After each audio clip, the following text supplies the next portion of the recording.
നമസ്കാരം. വെടിനിർത്തൽ കരാറിന്റെ ഭാഗമായി ഹമാസ് 8 ബന്ദികളെ കൂടി വിട്ടയച്ചു. എന്നാൽ അക്രമാസക്തരായ ജനക്കൂട്ടത്തിന്റെ ഇടയിലൂടെ മുഖംമൂടി ധരിച്ച ആയുധധാരികൾ ബന്ദികളെ വിട്ടയച്ച രീതി ഇസ്രായേലിനെ പ്രകോപിച്ചിട്ടുണ്ട്. അതുകൊണ്ട് തന്നെ 110 ഫലസ്തീൻ തടവുകാരെ വിട്ടയക്കുന്നത് ഇസ്രായേൽ വൈകിപ്പിക്കുകയാണെന്നാണ് സൂചന. 3 ഇസ്രായേലുകാരെയും 5 തായ് സ്വദേശികളെയും റെഡ് ക്രോസിന് കൈമാറിയതായി ഇസ്രായേൽ സേന അറിയിച്ചു. വിട്ടയച്ച തായ് സ്വദേശികളുടെ വിവരം ലഭ്യമായിട്ടില്ല. ഇതിനു പുറമെ ഇസ്രായേൽ സേനയിലെ വനിതാ അംഗം ബഗ്ഗറെയും മോചിപ്പിച്ചു. ബന്ദികളെ സുരക്ഷിതമായി കൈമാറുന്നതുവരെ തടവുകാരുടെ കൈമാറ്റം വൈകിപ്പിക്കുമെന്നാണ് ഇസ്രായേൽ പ്രധാനമന്ത്രി ബെഞ്ചമിൻ നെതന്യാഹു പ്രസ്താവിച്ചത്. ഇസ്രായേലികൾക്ക് നേരെ ആക്രമണം നടത്തിയതിന് ജീവപര്യന്തം ശിക്ഷ അനുഭവിക്കുന്ന 30 തടവുകാരടക്കം 110 ഫലസ്തീൻ തടവുകാരെയാണ് ഇസ്രായേൽ വിട്ടയക്കാനിരുന്നത്. എന്നാൽ ഇവരുടെ വിമോചനം തൽക്കാലത്തേക്ക് വൈകിപ്പിക്കുകയാണ്. 200ഓളം ഫലസ്തീൻ തടവുകാരെ വിട്ടയക്കുന്നതിന് പകരമായി ഹമാസ് 33 ഇസ്രായേലി ബന്ദികളെ വിട്ടയക്കുമെന്നാണ് വെടിനിർത്തൽ കരാറിലെ ധാരണ. ഗസയിലെ പ്രധാന നഗരങ്ങളിൽ നിന്ന് തങ്ങളുടെ സൈന്യത്തെ പിൻവലിക്കാമെന്ന് ഇസ്രായേൽ സമ്മതിച്ചിട്ടുണ്ട്.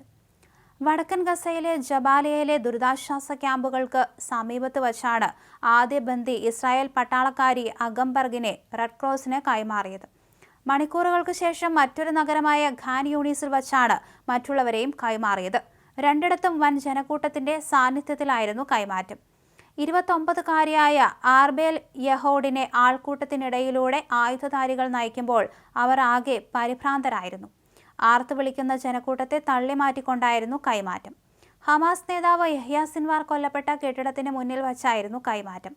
യഹോഡിന്റെ സുഹൃത്തുക്കൾ ഈ ദൃശ്യങ്ങൾ കണ്ട് കരയുന്നത് കാണാമായിരുന്നു. ഇത് വളരെ അപകടകരമായ സാഹചര്യമെന്നാണ് ഒരു വാർത്താ ചാനൽ അവതാരകൻ വിശേഷിപ്പിച്ചത്. സംഘർഷ സാഹചര്യത്തിൽ നടുക്കം പ്രകടിപ്പിച്ച നെതന്യാഹു ബന്ദികളുടെ സുരക്ഷിത കൈമാറ്റം ഉറപ്പാക്കണമെന്ന് പിന്നീട് ആവശ്യപ്പെട്ടു. 2 യുവതികളെ കൂടാതെ ഒരു 80കാരനായ ബന്ദിയെയും ഹമാസ് വിട്ടയച്ചു. ബന്ദി മോചനത്തിന് പിന്നാലെ ഹമാസ് ഈ ഒരു ധാരണ തെറ്റിച്ചിരുന്നു. കൂടുതൽ ബന്ദികളെ ഇവർ വിട്ടയക്കില്ല എന്നൊരു നിഗമനമെത്തിയപ്പോഴാണ് ഇത്തരത്തിൽ ട്രംപ് അന്ത്യശാസനം നൽകിയത്. അതിന് പിന്നാലെ ഹമാസ് ഇത്തരത്തിൽ ബന്ദികളെ വിട്ടയക്കാമെന്ന് അറിയിക്കുകയായിരുന്നു. അതിന്റെ ഭാഗമായാണ് ഇത്രയും പേരെ ഇപ്പോൾ വിട്ടയച്ചിരിക്കുന്നത്. അതേസമയം തന്നെ ഗസയിൽ ഒഴിപ്പിക്കപ്പെട്ടവരെല്ലാം തിരിച്ചെത്തിക്കൊണ്ടിരിക്കുകയാണ്.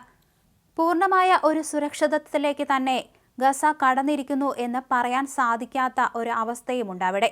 ട്രംപ് അധികാരമേറ്റതിന് പിന്നാലെയാണ് ഇത്തരത്തിൽ അന്ത്യശാസനം നൽകിയത്. അതിന് പിന്നാലെയാണ് ബന്ദിമോചനത്തിന് തയ്യാറായത്. ഇനിയും ഇത്തരത്തിൽ ബന്ദികളെ കൈമാറാമെന്ന് ഹമാസ് അറിയിച്ചിട്ടുണ്ട്. എന്തെങ്കിലും വീഴ്ച വരുത്തിയാൽ അതിന് തക്കതായ ഒരു ശിക്ഷ തന്നെയാണ് ഇസ്രായേലിന്റെ ഭാഗത്തു നിന്ന് ഉണ്ടാവുകയെന്ന് നെതന്യാഹു അറിയിച്ചിരുന്നു.